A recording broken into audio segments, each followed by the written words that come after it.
को अच्छी तरह पढ़ा रहा हूँ, वो पता नहीं कौन से इंस्टीट्यूट से पढ़ के आए हैं, उनको पता ही नहीं, उनका मजाक हो जाता है फिर क्लास में, तो 2-3 क्वेश्चन पूछ लिए तो आता ही नहीं उनको। तो आप लोग ध्यान से पढ़ो तो आप लोगों का शिप पे जाओगे, you will be quite knowledgeable on law. अब STCW is Standards of Training and Certification of Watchkeeping Officers. Full form है Standards of Training and Certification of Watchkeeping Officers. So that came in 1978, and general obligations are the parties undertake to give effect to the provisions of इसका थोड़ा सा easy करते हैं, इतना ये सारे word to word थोड़ा बोलेंगे, इसको तो आगे करते हैं। तो STCW में आपके स्टैंडर्ड क्या है, आपके सर्टिफिकेशन क्या है, और आप अपडेट कैसे करोगे, रिवैलिडेशन कैसे करोगे, ये सब आएगा। तो इसलिए प्लस आपके सर्टिफिकेट्स कैसे हैं, फ्रॉडलेंट तो नहीं है, वो सारा है, बिकॉज आपकी सेफ्टी का इफेक्ट है। आपके जहाज में आपका हाथ है, आप अगर ऑफिसर हो तो शिप की सेफ्टी आपके हाथ में है। वॉच के टाइम अगर आपकी सर्टिफिकेट डूबियस हो तो आप एक्सीडेंट क्रिएट करोगे तो लोग मरेंगे, प्रॉपर्टी डैमेज होगी, मरीन पोल्यूशन होगा। इसीलिए the seafarers to be qualified and fit for their duties.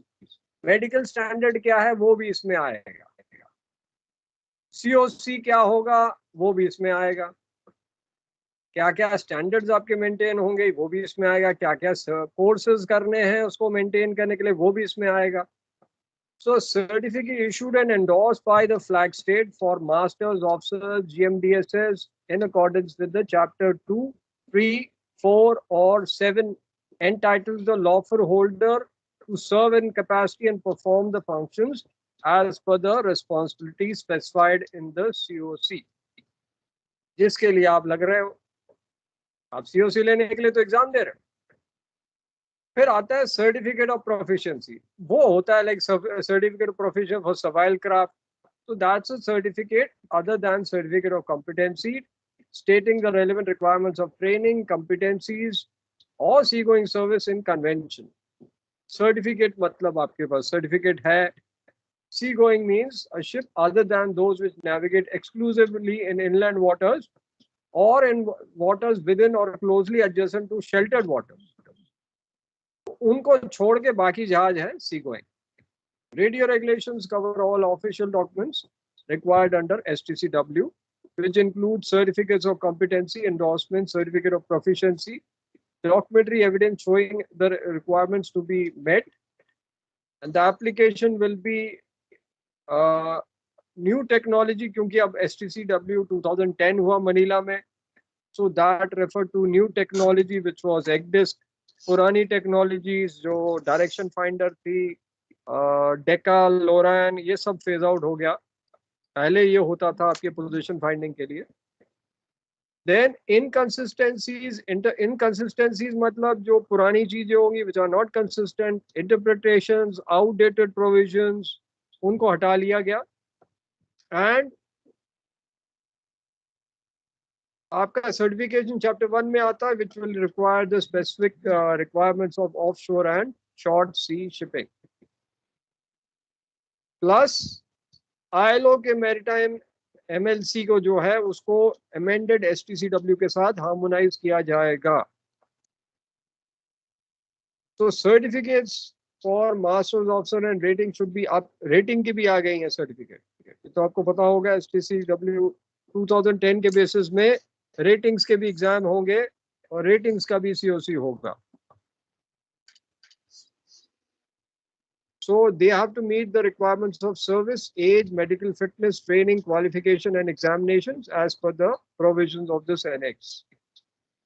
Certificates for master's officers shall be endorsed by issuing administration as per the annex form, and if the language is not English, the endorsement should be in the translation of that। अब कई बार dispensation की condition आ जाती है, जब आपका officer नहीं है तो somebody else can be which who has a valid certificate of competency can get a condition of dispensation for not exceeding 6 months.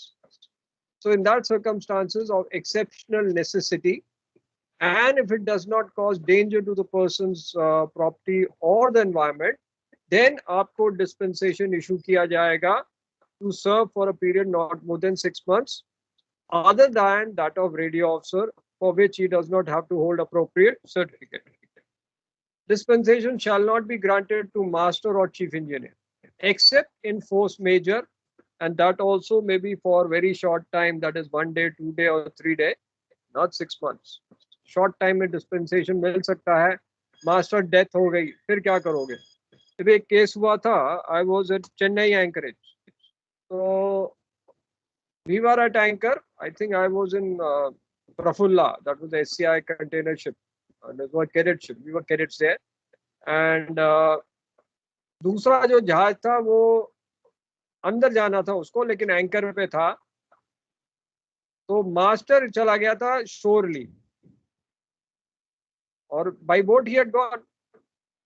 तो उसने सोचा भाई यहाँ लंबा एंकरेज है तो मैं घर हो गया, तो चेन्नई का ही था तो घर चला गया.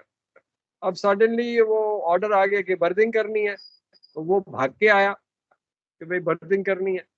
तो बोट से जैसे ऊपर चढ़ रहा था, उसका हाथ स्लिप किया, पानी में गया. उसके बाद उसका कुछ पता नहीं, कोई बॉडी का पता ही नहीं. अब उसके बाद उन्होंने VHF में कॉल किया, डिस्ट्रेस हो गया, बोट्स लगाई, बॉडी का पता नहीं लगा, बॉडी मिली ही नहीं. उसके बाद फिर अब अंदर लाना है तो कैसे लाया जाए? तो फिर डिस्पेंसेशन पे, शॉर्ट डिस्पेंसेशन पे चीफ ऑफिसर को मास्टर का रोल करना पड़ा और अंदर लाना पड़ा. बाद में मास्टर आया. तो ये शॉर्ट डिस्पेंसेशन होता है फोर्स मेजर में. मास्टर मर गया, क्या करोगे? तो शॉर्ट डिस्पेंसेशन में चीफ ऑफिसर ने मास्टर का रोल किया, जहाज को अंदर लाया, और उसके बाद असली मास्टर आया बाद में, 1-2 दिन के बाद. तो मैंने एग्जाम्पल दिया है, वो एक्चुअल एग्जाम्पल था. So any dispensation granted for a post shall be granted only to a person properly certificated to fill the post immediately below.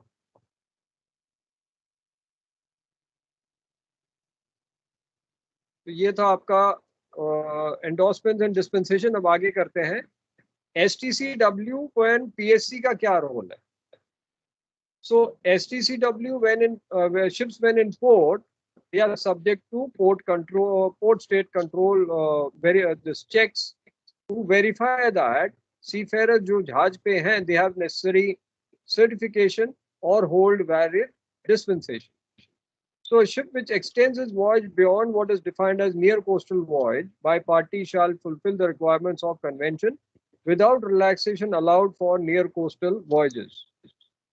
So mandatory requirements हैं इनमें certification of master, officers and rating, radio telephone operators, able seafarers, deck or engine and ratings forming part of navigation watch or engineering watch, mandatory minimum requirements for training and qualification of master, officer, rating for oil, chemical and gas tankers. ये basically familiarization है, जो OCTF है, ये सब इसमें आता है. Mandatory minimum requirements for continued proficiency of updating masters, deck engineer, radio officers and ratings. ये revalidation course है. Basic principles to be observed in keeping navigation and engineering watches. Mandatory minimum requirements for issuance of certificate of proficiency in survival craft, rescue boats other than fast rescue boats. So ships can be checked by your PSC. They will come on board to check whether you hold the appropriate certificate or dispensation, and such certificates shall be accepted unless clear grounds are issued to the ship if they believe that the certificate was fake. किसी और का certificate है, आप अपना नाम डाल के उसमें साल जहाज में सेल कर रहे हो, तो ship will be arrested till that new person joins on board. Information deficiencies है कि in event any deficiencies are found in paragraph that the officer carrying out the control shall inform in writing to the master. जब उसने deficiency देख ली port state control ने, तो he'll write in writing to the master or the consul, और अगर वो भी नहीं है तो diplomatic representative और maritime authority of the state जिसका, और flag state को मैसेज डालेगा कि भाई these are the information deficiencies on board and the ship is not allowed to sail if there is danger. So if these deficiencies pose a danger to persons, property or environment, जैसे oil discharge monitoring and control system काम नहीं कर रहा है tanker पे, so that is a threat to the environment. So this is a major non-conformity and the ship will not be allowed to sail till that is rectified. So Manila amendment जो 2010 में आए थे उसमें hours of rest include किया गया जो पहले नहीं था, मेडिकल स्टैंडर्ड्स को टफ बनाया गया, mandatory drug and alcohol limits बनाई गई, able seafarer for deck and engine इनके एग्जाम्स हो गए, modernisation of deck and engineering competencies. So this started, conference started in 21st June 2010. 5 दिन इनको लगे कंसेंसस लेने में क्योंकि STC W9598 को अमेंड किया गया. So it has come in force from 1st January 2012. But अभी भी कुछ सर्टिफिकेट में आपका 9895 लिखा जा रहा है. तो ये कुछ कोर्सेज में अभी भी 2010 नहीं 9598 लिखा जा रहा है क्योंकि DG shipping accordingly phasing out कर रहा है and bringing in 2010. Now the major changes and अब ये जो e-learning है वो भी एक पार्ट था मनीला कन्वेंशन का अमेंडमेंट का, और अभी आप e-learning कर रहे हो. So this was the future of STCW, but ये कोविड के कारण पहले हो गया. तो कोरोना खत्म हो या ना हो ये e-learning तो चलेगा. So major changes and amendments were made for engine department followed by other structure of system.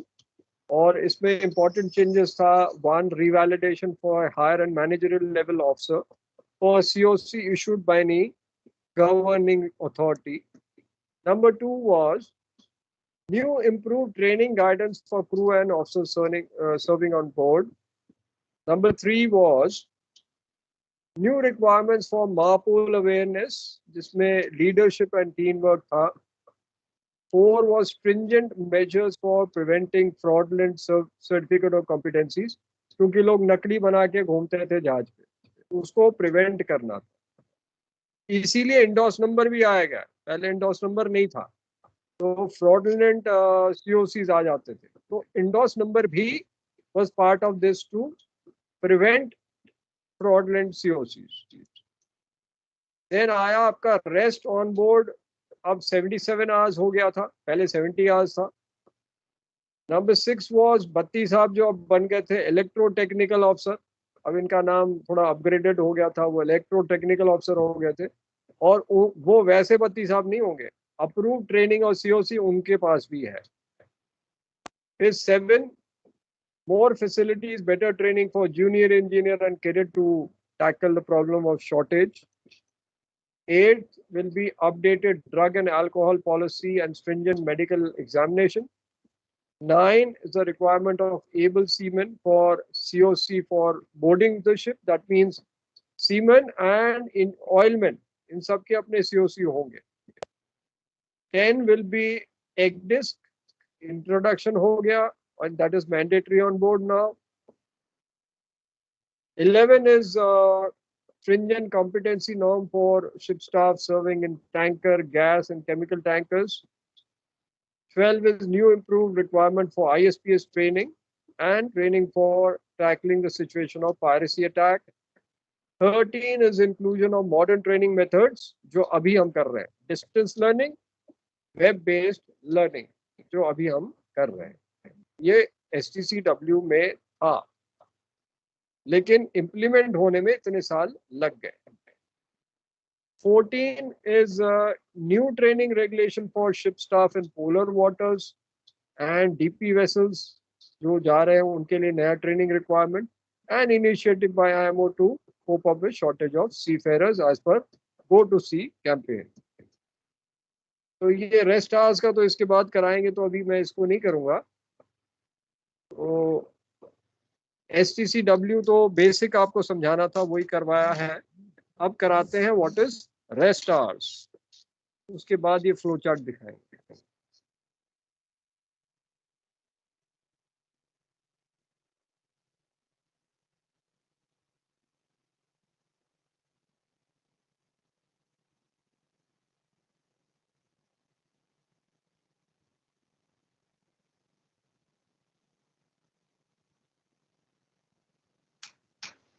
जैसे MLC में rest hours and work hours थे, तो STCW में भी रेस्ट आवर्स वर्क आवर्स है।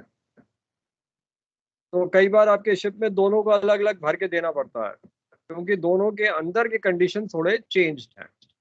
STCW थोड़ा सा और डिटेल्ड में आता है। So under Manila amendments, all persons who are assigned duty as officer in charge of watch or rating, इन सबके duties involve designated safety, pollution prevention, security duties, और इन सबके रेस्ट आवर्स आएंगे इसमें। तो रेस्ट आवर्स हो गए minimum 10 hours of rest in 24 our period, और 1 week में 77 hours of minimum rest is required. पहले वो 70 आवर्स था, अब उसको उन्होंने 77 कर दिया। तो मतलब 10 घंटे तो आपको रेस्ट मिलना चाहिए, बट मिलता था क्या आपके जहाज पे? हाँ भाई, कैडेट थे तो आप लोग को मिलता था रेस्ट? नॉट ऑलवेज, बट हाँ, अगर कुछ रहता नहीं तो वो तो ओपन सी में तो आपको मिल जाता होगा, लेकिन पोर्ट में तो नहीं मिलेगा ना। पोर्ट में तो 18 इंडियन कोस्ट पे पोर्ट भी तो 2-2-3-3 दिन में। हाँ, तो 18 घंटे 20 घंटे काम करवाते होंगे ना। गधे के जैसे काम कराते। सही बात है कि नहीं? 30 घंटा 40 घंटा। करेक्ट सर, अरे एकदम। हमने भी काम किया हुआ है भाई। मेरे को याद है जब मैं कैडेट था टैंकर पे 72 आवर्स कंटिन्यूअस वॉच रखा था। 72 आवर्स, पता नहीं बेवकूफ चीफ ऑफिसर था, मुझे रिलीव ही नहीं करवा रहा था। तीन मतलब 24 आवर्स इंटू 3, 3 रात दिन कंटिन्यूअस वॉच पे लगा दिया। अब उसके बाद तो फिर हमको समझ भी नहीं आ रहा हो क्या रहा है, और टैंकर में इतना डेंजरस हो जाता है। अगर 72 आवर वॉच, मतलब उसके बाद कौन सा वाल्व खोल रहे हो कौन सा बंद करे कुछ पता नहीं है, इतना डेंजरस हो जाता है। अब हम लोग कैडेट हम क्या करेंगे? ठीक है भाई, करवा रहा है और हमें जो बोल रहा है वो कर रहे हैं, लेकिन क्या कर रहे हैं और क्यों कर रहे हैं वो भी समझ नहीं आ रहा है। क्योंकि अगर स्लीप डिप्राइव करोगे, आपका ब्रेन फंक्शनिंग खत्म हो जाता है। 2 दिन अगर आपने नींद ली नहीं, सोए नहीं, तीसरे दिन आपकी एकदम हालत खराब हो जाएगी, इम्यूनिटी भी खत्म हो जाती है। इसलिए कोरोना के टाइम में नींद लेनी बहुत जरूरी है। बाकी व्यायाम करो, प्राणायाम करो, वो तो है, नींद बहुत जरूरी, इसलिए रेस्ट इज इम्पोर्टेंट। तो आवर्स ऑफ रेस्ट जो नॉर्मल है उसको उन्होंने 2 पीरियड में डिवाइड किया। तो जैसे आपके 10 घंटे का रेस्ट है एक दिन में, तो उन्होंने कहा कि 2 पीरियड में कम से कम होना चाहिए, एक को 6 घंटे का होना चाहिए। तो 6 घंटे का एक होना चाहिए, दूसरा फिर आप 4 घंटे का कर दो।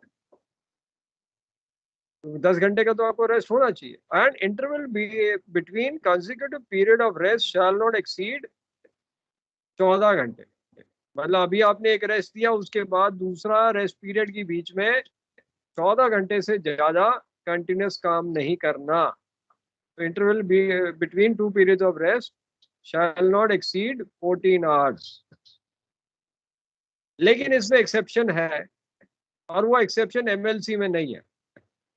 सो MLC और STCW में यही फर्क आ रहा है कि MLC में एक्सेप्शन नहीं है और STCW में एक्सेप्शन है।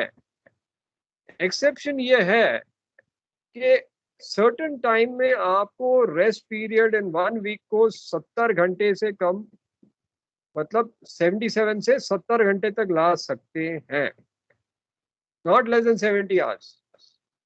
तो 77 आवर्स आपके नॉर्मली था इन 7 डेज, बट उसको हम 71 आवर्स, 72 आवर्स या 70 आवर्स कर सकते हैं एज एन एक्सेप्शन, जिसके लिए वो आप समझा रहे हैं कब कर सकते हैं। तो एक्सेप्शन आप कैसे कर सकते हो कि अगर exception shall not exceed more than 2 consecutive weeks. जैसे वीक आपका महीने में 4 वीक है, सो 2 कंटिन्यूस वीक्स में से ज्यादा हम एक्सेप्शन नहीं कर सकते। ठीक है, तो अगर हम 70 घंटे अभी काम कर रहे हैं इस हफ्ते, 70 घंटे हमें रेस्ट मिला इस हफ्ते, अगला हफ्ते भी 70 घंटे मिला, लेकिन उसके बाद हमें 77 आवर मिलना चाहिए। सो 2 हफ्ते हम 70 आवर्स पर वीक को रेस्ट कर सकते हैं, बट उसके आगे नहीं, उसके बाद ब्रेक लेना पड़ेगा। अब आता है क्या ब्रेक है उनके बीच में। Interval between 2 period of exception shall not be less than twice the duration of exception। चलो मैं जरा आपको एक डायग्राम से समझाता हूँ, क्योंकि यहाँ आपको समझ आएगा नहीं। अब ये डायग्राम से समझाता हूँ कि सपोज आपका 1 हफ्ता हुआ, तो आप 2 हफ्ते, या तो क्योंकि आपका interval between the 2 periods of exception shall not be twice of that period। तो ट्वाइस ऑफ दैट पीरियड का मतलब 140 आवर्स। तो 140 आवर्स का ब्रेक मिलना चाहिए, जिसमें आपको नॉर्मल नॉर्मल रेस्ट आवर्स लगाने पड़ेंगे। तो अगर आपने एक हफ्ते का एक्सेप्शन किया 70 आवर्स का, तो twice of that will be 140 hours. तो 140 आवर्स में 2 आपको पीरियड डालने पड़ेंगे नॉर्मल। नॉर्मल पीरियड है 77 आवर्स, तो 2 77 आवर्स डाले, उसके बाद 70 आवर्स डाल दिए।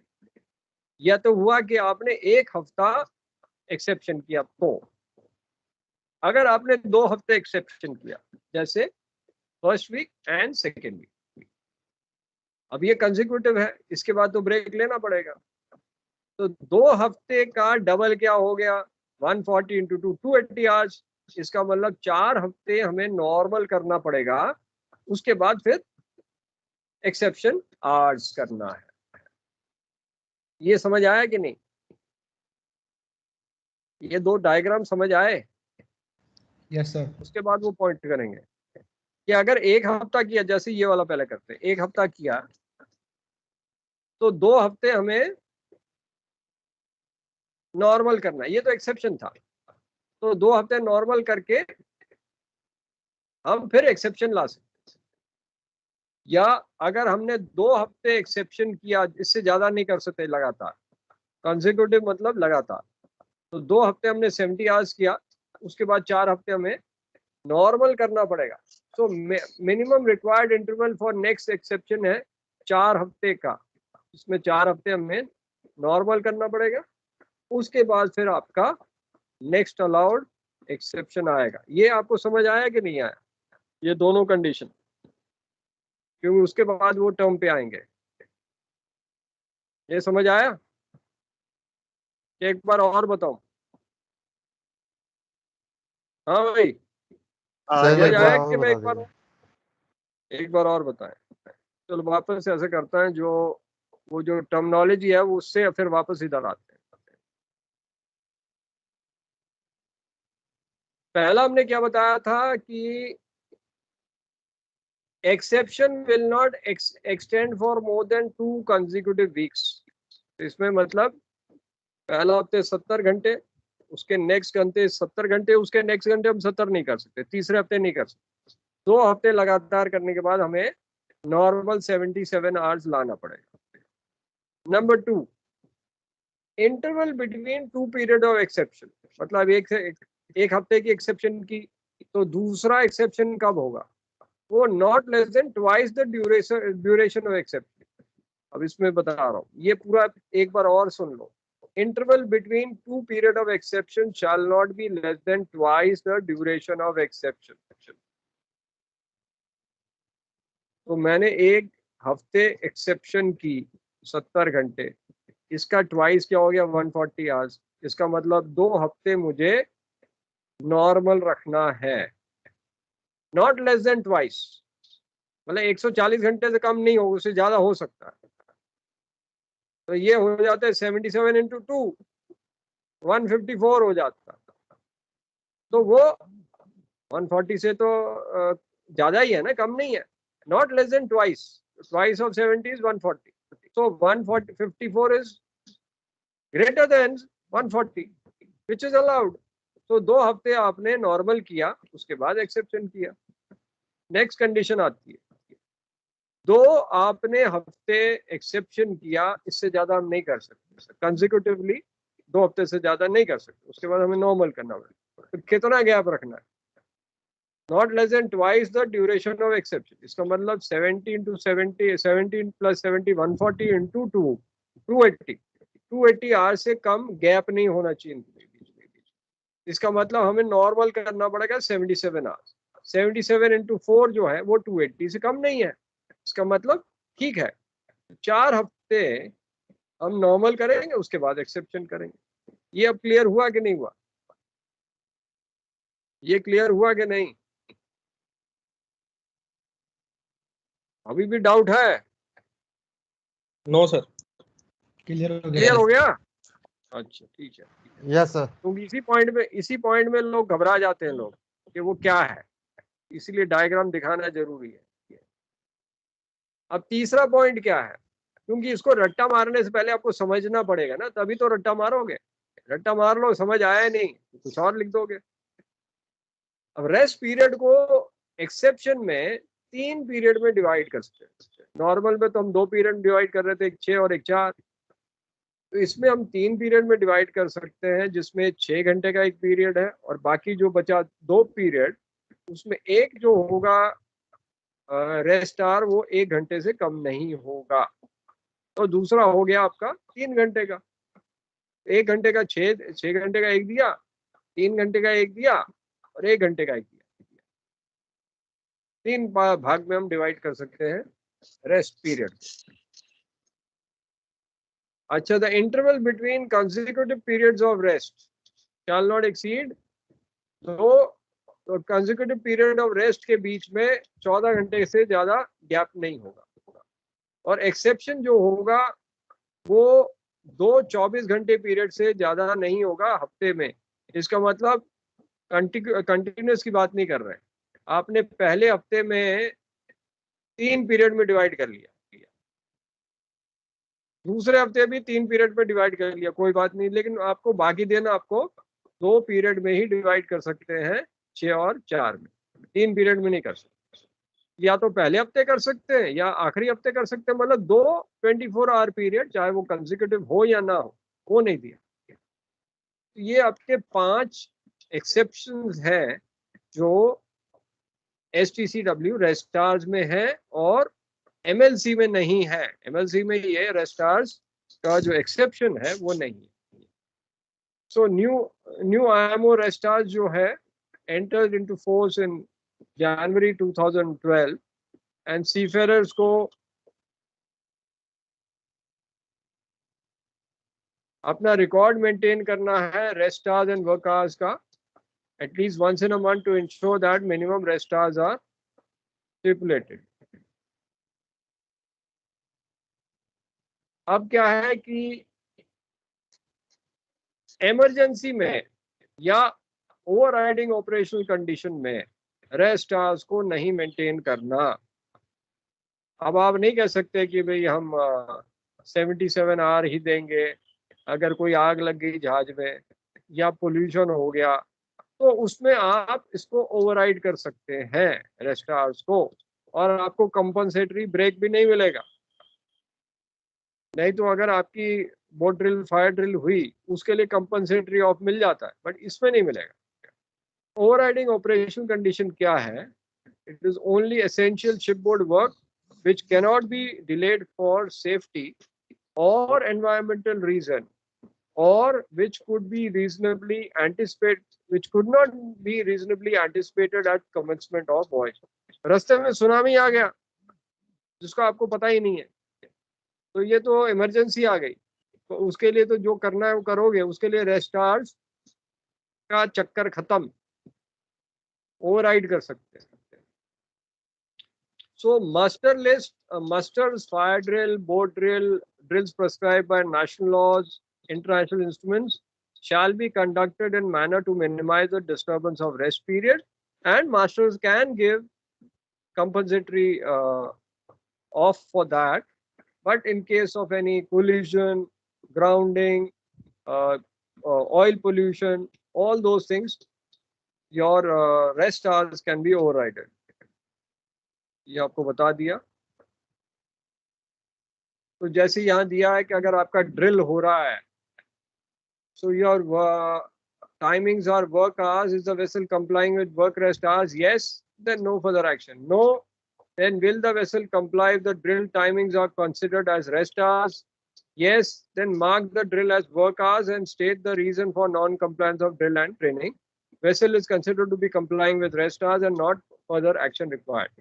Now, drill is not the only factor for non-compliance. Give compensatory rest to comply with the rest hour requirements. State the reason for non-compliance in comments like overriding situation. Routine operations for normal frequent arrivals cannot be considered as overriding situation. Drill to be marked as work hour in any case. Follow company's procedure to deal with non-compliance of rest hour. तो उसका मतलब है कि normal drill में आपको rest hours जो है compensatory दे सकते हैं, बट अगर इमरजेंसी हो तो उसमें रेस्ट आवर्स को ओवरराइड कर सकते हैं. तो अभी STCW का आपका वीडियो देखते हैं कोई.